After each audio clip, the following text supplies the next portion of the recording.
Hi everyone, welcome to the second lecture of my discipline course, and today we're going to talk about procrastination, and that's the topic that I struggle a lot with, and that's also something that people ask me about quite a lot. So I decided to include the lecture on that topic in our discipline course, even though it's not fully directly lecture on how to become more disciplined.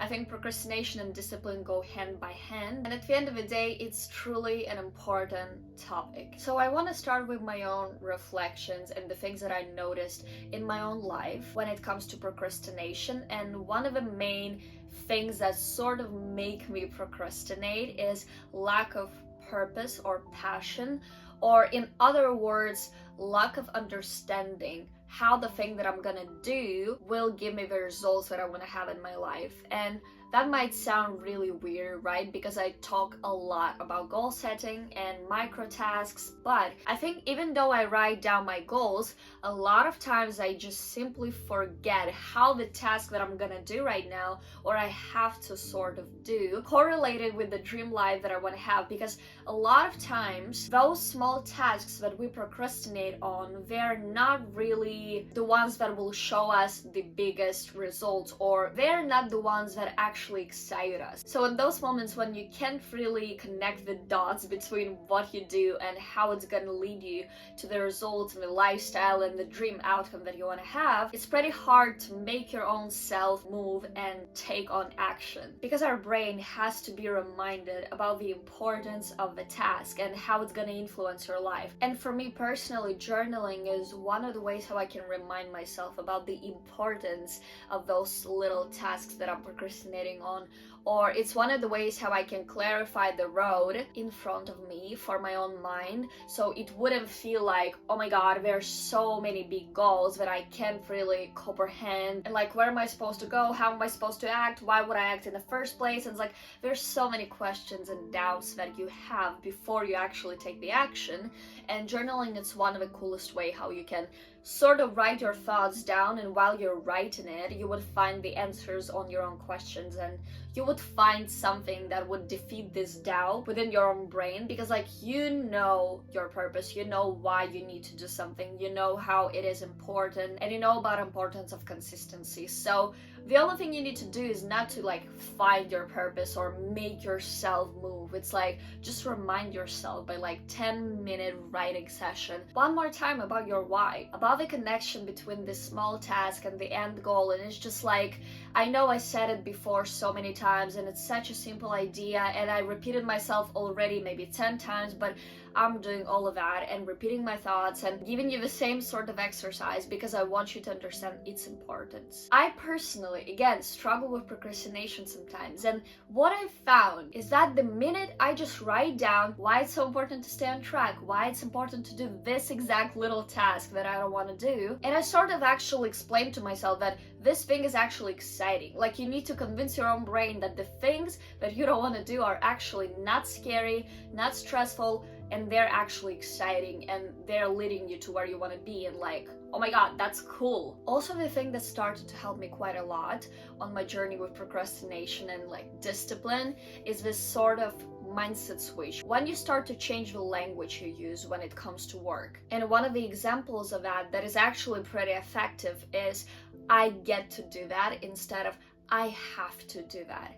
And probably you heard about this before, and that's not something genius and new that I created, but it's really, really effective, because the phrase I get to do that puts you in a position and the mindset where you have to be grateful for the opportunities you have. Even if, for example, you don't like your job, the fact that you have a job and you get to do the things and you get to show up there and work, it's already a blessing, because there's so many unemployed people who would do anything right now to have a job like yours. So many people would love to study in your university while you're just taking it for granted and saying, I have to write this essay, I have to do the homework, I have to show up for a lecture. And I just want to remind you for a second that the root of all procrastination is stress. And once you start being grateful by using different language, obviously in your sentences, in the way you talk to others, in the way you talk to yourself, you just start to replace the stress that causes you procrastination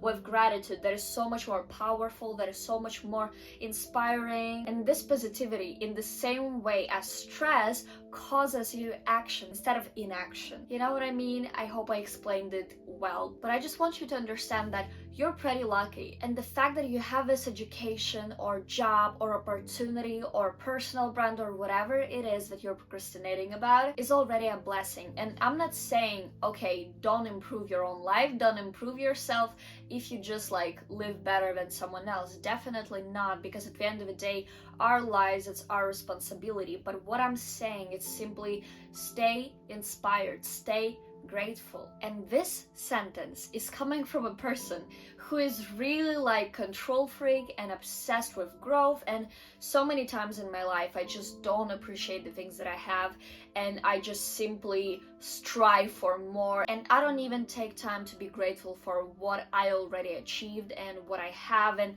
it's just such a toxic place to be in, and I always challenge myself to be more humble, to be more appreciative. And I'm telling you, I see the biggest results in my life whenever I just like switch this negative mindset, negative self-talk, negative perception, and I turn it into gratitude, into something positive. Because look, those negative emotions that we might have, right, like anger, sadness, disappointment, we can always turn them into something really amazing. We can turn them into motivation, into fuel, into discipline and passion, but it wouldn't be a long-term thing. Positive emotion, gratitude, purpose, all of those things will serve you in the long run, and they will help you to keep going even when things don't go your way. While negative emotions are sometimes even stronger than our aspirations, at the end of the day, they lead to burnout. So I would encourage you to, again, start training your own mind to see positive things, to see opportunities, because like there are no problems in our lives that we can't solve. There are no situations where you don't have the light at the end of the tunnel. So I really want you to understand that the world is surrounded by opportunities. It doesn't matter where you are right now, at which stage in your life right now, there's always an opportunity to become better. And even in every failure you have, even in every sad, depressive episode that you have in your life, there's always a lesson, and there's always an opportunity for you to grow. You just need to notice it. You just need to start looking at the world as, okay, what are those people, those situations, those failures are teaching me, instead of why is it happening to me? And this mindset shift will always help you to sort of stop procrastinating, because right, like the lecture is about procrastination. And again, the more positivity you feel, the more willing you are to move. The more clarity you have, the less your brain feels like there's something unknown and that he has to avoid. As they say, there's always a room for progress. There's always a room for growth. The same way I'm telling you, there is always a room for appreciation. So speaking more scientifically, again, the root of your own procrastination is stress. So the more you will reduce your stress, and the more you will reduce the fear of consequences and the unknown for your own brain, by explaining things to your own self, by motivating your own self, by being grateful, having clarity, the less tension and resistance you will have towards specific tasks that you need to finish. And here's an additional thought from editing Victoria in the future. I just wanted to say that it's also important to get used to stress and to get used to failure, because yes, you will have instruments after this lecture and mindset shifts that will help you to obviously deal with stress, but it doesn't mean that you should escape stress. And I think it's an important note, because like I don't want you to feel like I just decided out of nowhere that you gotta avoid stress and just learn how to sort of reduce it, I would say. No, it's also about dealing with it, because like stress is always going to be there and you gotta accept it. It's just about having specific mindset and instruments that will help you to deal with this more effectively and accept it sort of faster and better. But there's one more thing that I think really influences our procrastination, and it is perfectionism. And it is something that I struggle quite a lot with, and that's the reason why only now I record you the second lecture, lecture because I was like, I need to give people more.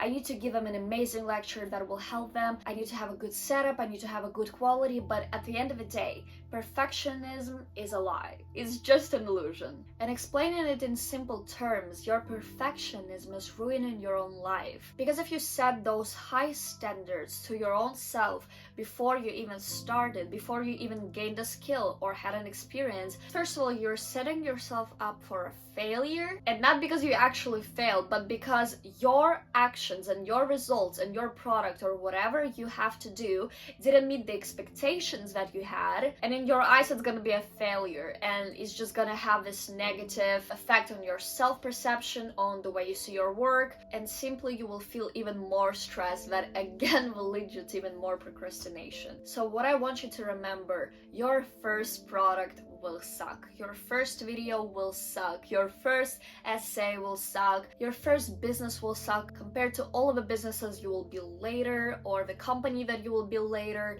Like, it doesn't matter what is the thing that you're actually afraid of right now and you procrastinate on. I just want you to remember that you're still a student. You're still starting. You're still in the beginning. And if you set those high standards for yourself and you expect yourself to be perfect, you're not gonna move because you're never gonna be perfect without the experience. And in order for you to have experience, you have to fail. And in order for you to fail, you gotta start. You will never learn, you will never fail if you didn't even take a small action, if you didn't start it in the first place. And that's why it's important to just, as fast as you can, open your Shopify store if you want to do e-commerce, for example, or hit that record button and start talking, or edit that video and finally post it on YouTube. Just simply take a first step, fail, prepare yourself to fail, prepare yourself for learning new things from your experiences. Just be in a position of a student when you're always ready to learn. Like, ask questions, ask your audience what they want in the sense of content and product, ask your mentors for an advice. Just learn to ask questions, learn to be a student instead of striving for perfection, because perfection is not real. And also understand that the root of a problem with perfection is comparison. And probably you have this high standard for your work or your business or your content just because you saw someone else doing something really quality and cool. But don't compare your beginning with someone else's already success after years and years of failure and practice. You don't know what those people went through, how many times they failed. So just compare yourself to your own self in the past. Just focus on growing, focus on doing new things and improving your skills and being humble and studying and learning, and stop making your own life complicated. And 5-second rule, it is something that helps me to start. And if you're not familiar with 5-second rule, it is just a simple technique that requires you to count 5, 4, 3, 2, 1. And in the span of this 5 seconds, while you count it backwards, which is really important, you gotta just get yourself to start doing the task. And there's a big research that can back up why it works, but in simple words, if you just start doing the thing in 5 seconds, you just don't allow your brain to have enough time to create an excuse. And lastly, I just want to say that you have nothing to fear. You don't need to fear what other people will think. You don't need to be concerned with other people's opinions because it's out of your control. You don't need to try to be a perfectionist. You don't need to simply push yourself when you don't even understand what you're doing. You just need to learn to identify the patterns in your life. You just need to learn to identify the things that stops you from actually doing the thing. You just need to become aware by journaling, by reflecting, of the things that trigger you to procrastinate. And fighting procrastination is just a journey of self-reflection. You need to know yourself very well and also your environment in order for you to stop procrastinating. And procrastination is a thing that we all struggle with. You're not alone, but hopefully the things that I mentioned today will be useful for you on your journey and you will just consider them. And I just want you to remember that I believe in you. If you need any help, I'm always there. You can book a free call with me, you can text me, you can email me, just connect with me in any possible way if you have any questions or if you feel like I can help you somehow. And I will see you in the next lecture. Thank you so much for watching.